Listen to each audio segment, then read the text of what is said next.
사람이 살아가면서 의롭다함을 인정받는 것이 얼마나 소중한지 모릅니다. 이 의 때문에 밤에 발 뻗고 자기도 하고 혹은 불안에 사로잡혀 잠 못 이루기도 합니다. 이 의의 문제는 사람이 죽음 앞에 섰을 때 가장 중요한 문제가 됩니다. 여러분, 죽음 앞에서 재물이 무슨 소용이 있겠습니까? 지식과 명예가 무슨 의미가 있겠습니까? 바로 그 순간엔 오직 하나, 하나님 앞에 죄인으로 서는가, 의인으로 서는가 하는 이 문제만이 가장 중요한 문제가 될 것입니다. 오늘 예수님은 우리에게 이 의에 대하여 말씀을 하시고 계십니다. 자, 두 사람이 성전에 기도하러 올라갔습니다. 한 사람은 바리새인이요, 다른 한 사람은 세리였습니다. 이것은 극단적인 대조입니다. 바리새인은 당시 사회에 존경받던 인물이었습니다. 그러나 세리는 죄인의 대명사였습니다. 우리 성경에서 바리새인을 종종 위선자로 만났지만은 당시 사회에선 이 바리새인이 성실하고 경건하고 존경받는 사람들이었습니다. 하지만 세리는 민족의 반역자였고 지탄받는 사람이었고 그리고 주인들의 대명사였습니다. 항상 세리와 주인들 하고 그 이름이 등장을 하곤 했습니다. 이 두 사람이 같은 시각, 같은 장소에서 하나님께 기도를 드리고 있었습니다. 그런데 그 기도의 내용과 기도의 태도가 서로 크게 달랐습니다. 자, 바리새인이 이렇게 기도했습니다. 바리새인은 서서 따로 기도하여 이르되, 하나님이여, 나는 다른 사람들 곧 토색, 불의, 간음을 하는 자들과 같지 아니하고 이 세리와도 같지 아니함을 감사하나이다. 이 바리새인의 기도의 특징은 절반은 자기에 대한 자랑이고 절반은 타인에 대한 정죄입니다. 하나님 감사합니다. 이 세리와 같지 않음을 인하여 감사하나이다. 여러분, 모름지기 좋은 비교는, 훌륭한 비교는 자기보다 나은 사람과 나를 비교하는 것입니다. 예를 들면 모세와 비교할 수도 있고 선지자 엘리야와 비교할 수도 있었습니다. 그러나 이 바리새인은 토색한 자, 불의한 자, 간음한 자와 자신을 비교하고 있었습니다. 자, 반면에 세리는 저 멋지게 서서 눈도 들지 못하고 가슴을 치며 기도를 합니다. 하나님, 불쌍히 여기소서. 나는 주인이로소이다. 기도하는 세리의 마음에 슬픔이 가득 차 있습니다. 그의 마음에 무거운 짐이 있습니다. 자기의 슬픔을 감당할 방법을 알지를 못합니다. 그의 마음이 죄를 지었습니다. 그래서 손으로 그의 가슴을 칩니다. 그의 눈이 그를 방황케 했습니다. 그래서 그는 눈을 내리깔고 있습니다. 죄에 대한 예민한 의식, 죄에 대한 깊은 슬픔, 그리고 죄의 짐을 벗어버리고자 하는 간절한 소원, 그래서 하나님의 자비와 은혜를 구하는 낮고 가난한 마음, 이것이 세리의 기도 속에는 담겨 있었습니다. 바리새인과 세리의 기도는 이렇게 달랐습니다. 자, 그런데 놀라운 사실은 이 두 사람에겐 중요한 공통점이 하나 있었다는 것입니다. 그것이 무엇이었을까요? 그것은 둘 다 죄인이라는 것이었습니다.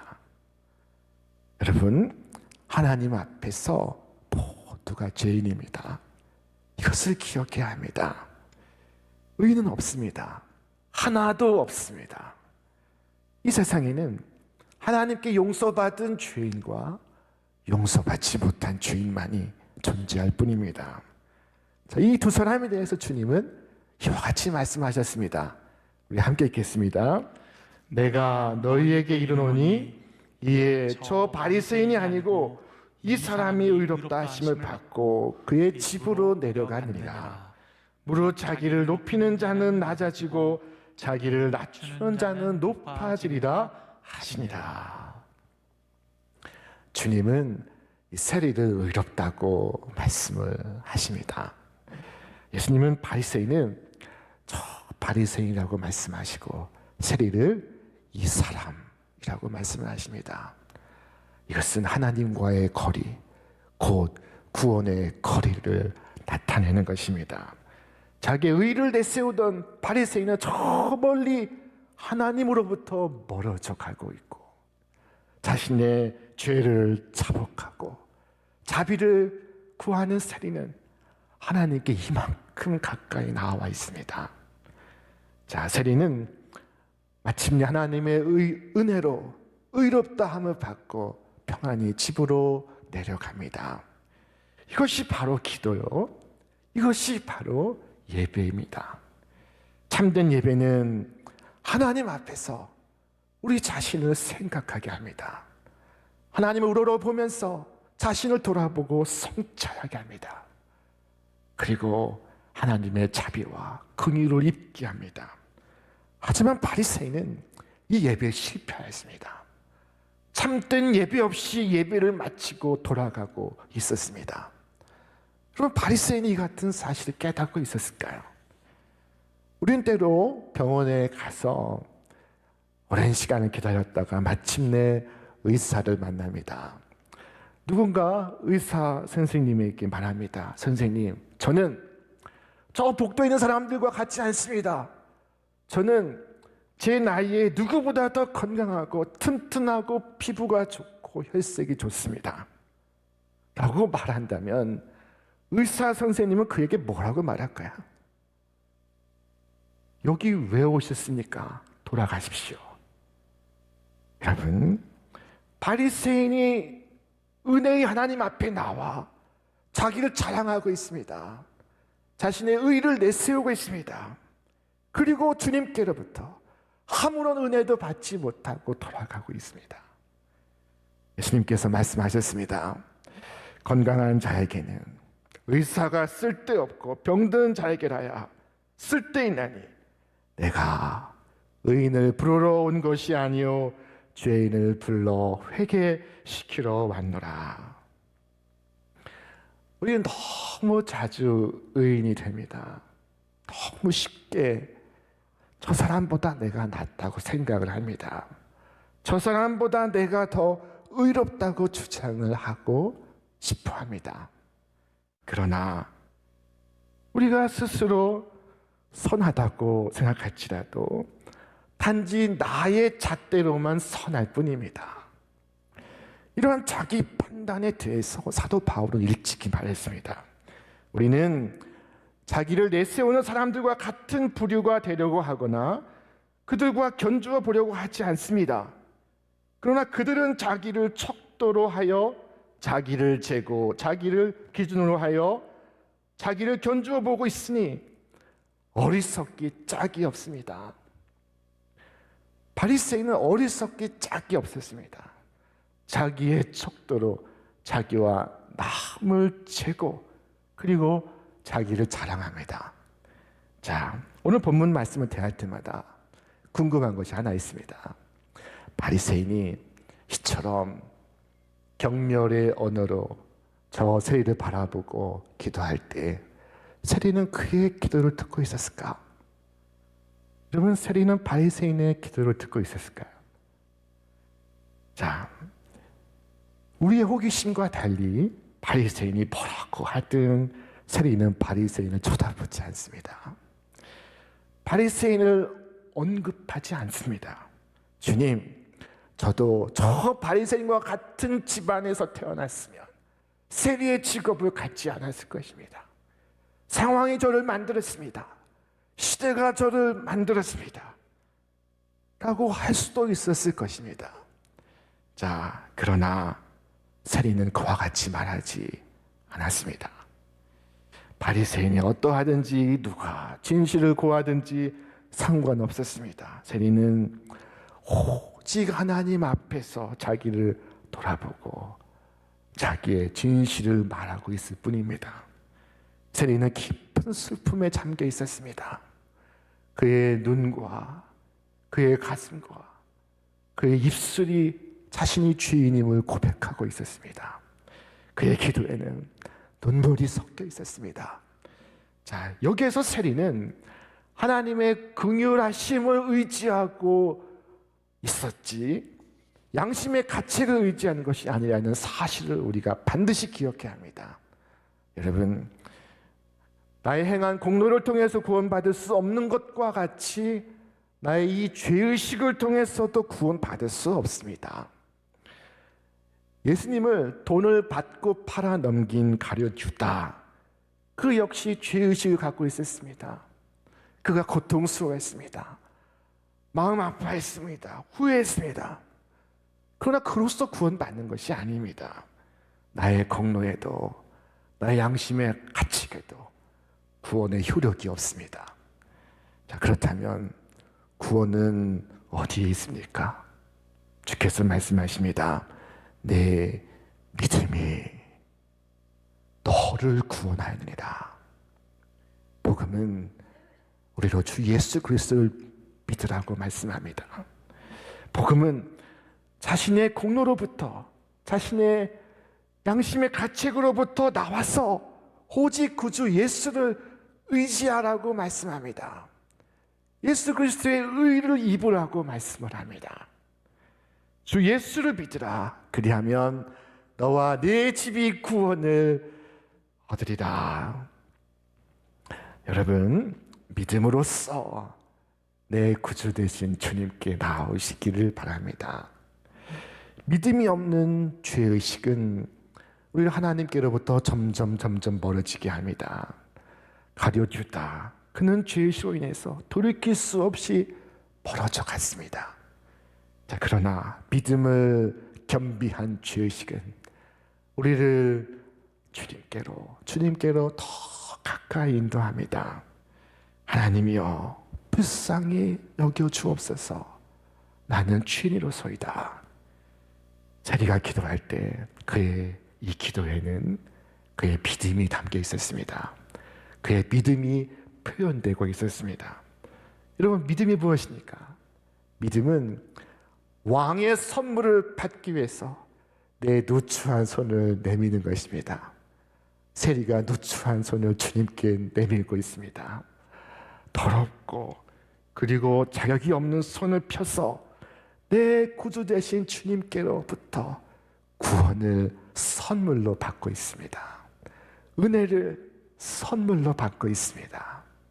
그리스도의 의를 선물로 받고 있습니다. 자, 세리는 앞으로 이렇게 살겠습니다, 저렇게 살 것입니다 약속하지 않았습니다. 우리의 기도 속에 얼마나 많은 약속을 합니까? 세리는 이것을 드리겠습니다, 저것을 바치겠습니다 제안하지 않았습니다.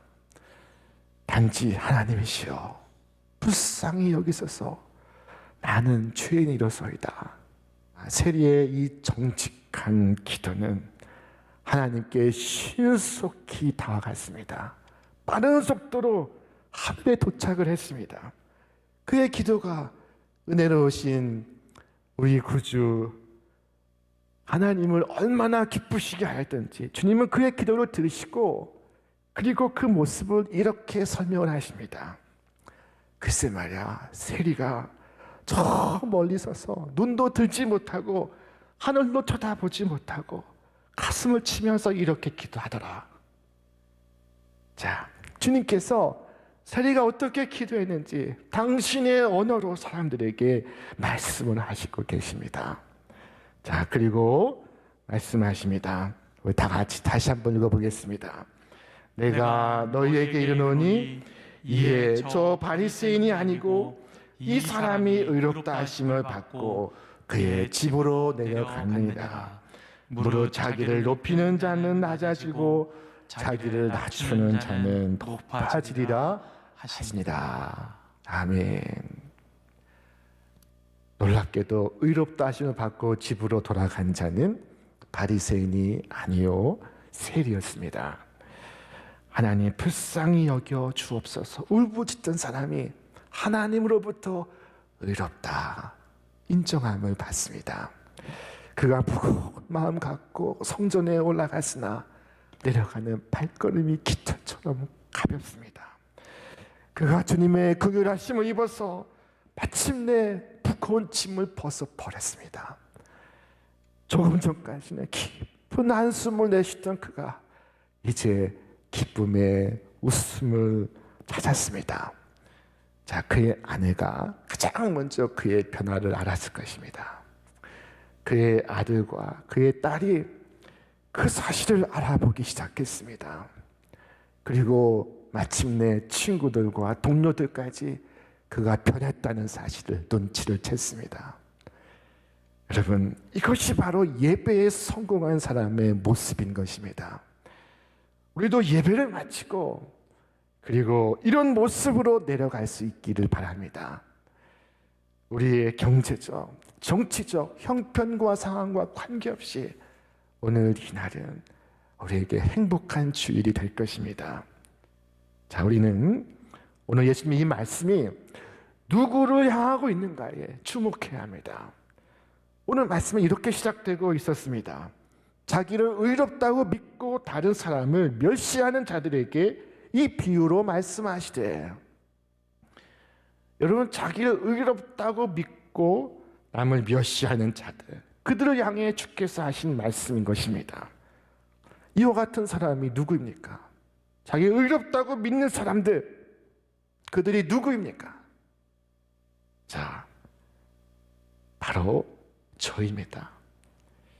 나는 저들과 달라 라고 생각하는 내가 바로 그런 사람입니다. 주일에 설교를 들으면 오늘 이 말씀은 누구를 위한 말씀이고 저 말씀은 누구를 위한 말씀인지 하나님의 말씀을 다른 사람에게 빠르게 적용시키고 있는 그가 바로 그런 사람입니다. 자신을 위한 말씀을 자신을 위한 말씀으로 듣지 않는 내가 바로 그런 사람인 것입니다. 바리새인은 주 앞에 나와왔지만 주님께로부터 의롭다 하심을 받지 못했던 그 이유는 의롭다 하심을 받기에는 그 자신이 너무나 선한 사람이라고 생각했기 때문입니다. 바리새인은 그 자리에 서서 자신은 빼앗는 자나 불의한 자나 가늠하는 자와 같지 않다고 말했습니다. 그는 그 자리에 서서 금식을 자랑했고 11조를 자랑했습니다. 여러분, 만약 바리새인이 자랑하는 바와 같이 사람이 자신의 도덕과 자신의 행실을 통해서 천국에 갈 수 있다면 주님이 지신 십자가는 쓸데없는 것이 되고 맙니다.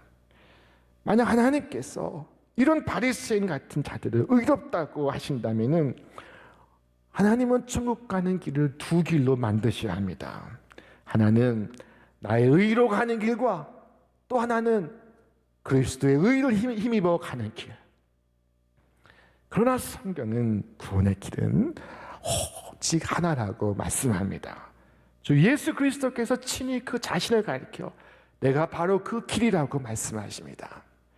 하나님께 나아가는 구원의 길은 오직 하나, 구주 예수 그리스도를 믿는 것입니다. 그를 힘입어 그의 의를 내 의로 삼는 것입니다. 여러분, 우리는 자기가 의롭다고 믿고 다른 사람을 멸시하는 자들과 정반대의 길을 걸어가야 합니다. 그것은 첫째로 자신의 의를 붙들지 않는 것입니다. 그 대신 그리스도의 의를 의지하는 것입니다. 우리는 기도할 때마다 주 예수 그리스도의 이름으로 기도합니다 라고 기도를 마칩니다. 자, 이 고백은 내 의를 버리고 예수 그리스도의 의를 의지합니다 하는 고백인 것입니다. 내 공로를 버리고 주님의 십자가의 공로를 의지합니다 하는 고백인 것입니다. 자, 둘째는 내가 죄인이라고 말할 뿐 다른 사람에 대해서, 세상에 대해서 탓하고 원망하지 않는 것입니다. 내가 죄를 지었습니다. 내가 죄인입니다 라고 고백할 뿐입니다. 어느 성 프란시스에게 한 제자가 찾아와 있습니다. 선생님이 기도하실 때는 하나님의 영광이 나타나고 선생님이 행하실 때는 기적과 이사가 나타나고 있습니다. 선생님은 정말로 성자와 같으신 분이십니다. 선생님, 그 비밀이 무엇입니까? 성자가 되는 비법을 묻고 있습니다. 그때 성 프란시스가 답을 했습니다. 그것은 아주 간단하네. 하나님께서는 이 지구를 내려다 보시고는 사람을 찾고 계셨어. 가장 추한 사람이 누구인지, 가장 불결한 사람이 누구인지, 가장 병든 사람이 누구인지, 하나님의 그 눈길이 마침내 나에게 머물렀지. 나를 보시고는 말씀하시기를, 저 사람이다. 저 사람을 붙들어 내가 한 사람의 생일을 어떻게 변화시킬 수 있는지를 보여줘야겠다 라고 생각하시고 나를 선택하신 것일세. 성자가 되는 비법은 자신이 죄인이라는 사실을 깊이 깨닫는 데 있다는 것입니다. 사도 바울은 이와 같이 말했습니다. 우리 함께 읽겠습니다. 미쁘다 모든 사람이 받을 만한 이 말이여, 그리스도 예수께서 죄인을 구원하시려고 세상에 임하셨다 하였도다. 죄인 중에 내가 괴수니라. 그리스도께서 죄인을 구원하시려고 세상에 임하셨습니다. 하지만 내가 주인이 아니라고 주장을 한다면 주님은 나와 상관없는 분이 되시고 맙니다. 주님께서 십자가의 보혈을 흘리사 우리의 죄를 씻기를 원하십니다. 그런데 나는 더러운 자가 아니라고 말한다면 주님의 보혈과 나는 아무런 상관이 없습니다. 여러분, 나는 죄인이 아니라고, 나는 더럽지 않다고 해서 자신의 자존심을 지키고 지옥에 가는 것이 과연 지혜로운 일일까요? 어리석은 일일까요? 나라와 민족을 지키기 위해서 죽는 사람을 우리는 존경을 합니다. 믿음을 지키기 위하여 순교하는 사람을 우리는 경외합니다. 그런데 자신의 자존심을 지키기 위해서 죽는 사람을 우리는 어떻게 바라봐야 되겠습니까? 여러분, 혹시라도 나의 자존심이, 나의 교만이 나로 천국에 가지 못하게 한다면은 여러분, 그 자존심, 그 교만을 버리십시오. 내 마음이 풍선처럼 자존심과 교만으로 차 있다면은 모든 바람을 빼십시오. 홀쭉한 마음으로 천국에 들어갈 수 있습니다. 날 위해 십자가를 지신 주 예수를 바라볼 때마다 내 마음에서 바람이 빠져나가기를 바랍니다. 우리 모두 세리와 같은 마음과 세리와 같은 자세로 주님의 긍휼을 구하시기를 기원합니다. 주여, 나는 죄인으로서이다. 나를 불쌍히 여겨 주옵소서. 이렇게 기도하는 여러분 위에 주님의 한없는 은혜가 해같이 여러분 심령에 가득히 비추시기를 주님의 이름으로 축원합니다.